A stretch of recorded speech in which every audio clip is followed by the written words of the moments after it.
Kaso ito ng kandidatong si AG na tumakbo sa posisyon ng mayor noong nagdaang 2004 elections. Siya at ang kanyang pamilya ay nagmamay-ari ng stocks sa kumpanya na namamahala ng isang lokal na dyaryo. Mula April 26 hanggang May 2, 2004 o sa loob ng isang buong linggo, 7 magkakasunod na beses nilabas ng dyaryo ang pahayag na "It's no contest." Kinakampanya ng dyaryo ang kandidatura ni AG. Ayon sa salaysay na ginawa ng manager ng dyaryo, isang organisasyon na tinatawag na Friends of AG ang nagpalabas at nagbayad sa nilathala sa dyaryo. Nagreklamo si Tio, ang kalabang kandidato ni AG. Kinasuhan si AG sa paglabag sa Fair Elections Act matapos ang paunang investigasyon ng COMELEC na pag-alaman na may sapat na basihan o probable cause ang reklamo.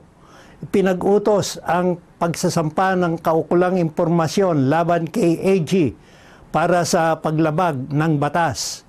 Section 6 RA 9006 and Section 13 COMELEC Resolution Number 6520 in relation to Section 264 of the Election Code na pinarurusahan ang taong mapapatunayan na gumawa ng paglabag ng batas na may kinalaman sa eleksyon na hindi bababa sa 1 taon at hindi higit sa 6 na taong pagkakakulong, diskwalifikasyon sa panghawak ng posisyon sa gobyerno at babawian din ng karapatan na bumoto. Kinwestiyon ni AG ang naging desisyon ng COMELEC. Ayon sa kanya, hindi naman siya ang pasimuno ng paglalathala sa dyaryo. Wala siyang kinalaman sa nilabas ng dyaryo at patunay nga dito ang salaysay ng manager ng dyaryo na isang organisasyon na nagpapakilalang mga kaibigan ni AG ang nagbayad at siyang pasimuno ng paglalathala. Wala naman daw malinaw na ebidensya ang COMELEC na nilabag niya ang Fair Elections Act. Inabuso daw ng COMELEC ang kapangyarihan nito nang ideklara na may sapat na basihan para sabihin na nilabag niya ang batas at nang ipag-utos nito ang pagsasampa sa kanya ng kaukulang kaso. Tama po ba dito si AG?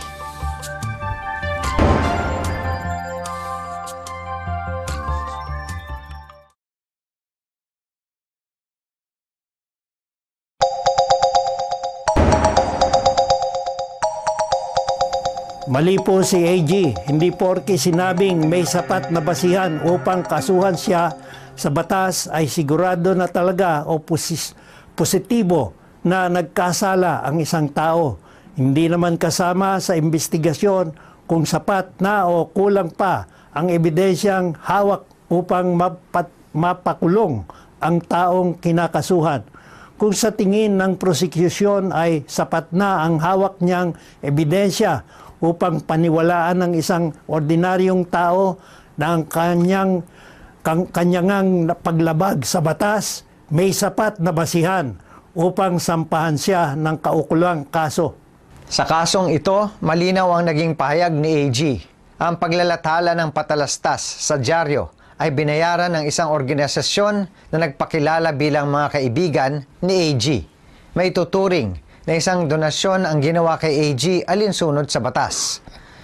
Nakalagay sa batas na bagong malathala ang nasabing pahayag ay dapat may katibayan ng written acceptance o nakasulat na pagtanggap nito ng kandidato at isasama ito sa kontrata ng pahayag o sa advertising contract na isusumite sa COMELEC.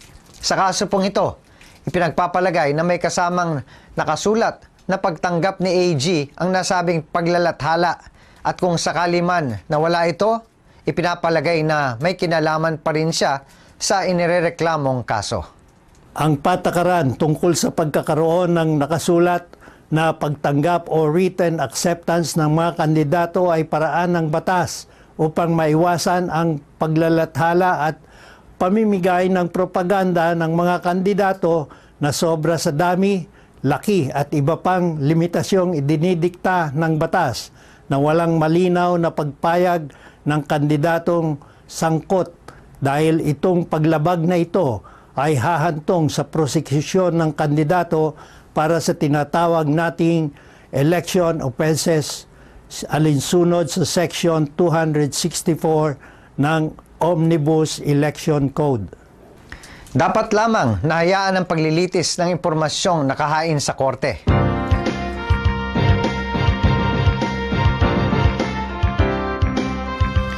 Isa na naman pong kalaman mula po dito sa programang Ikaw at ang Batas. Batas.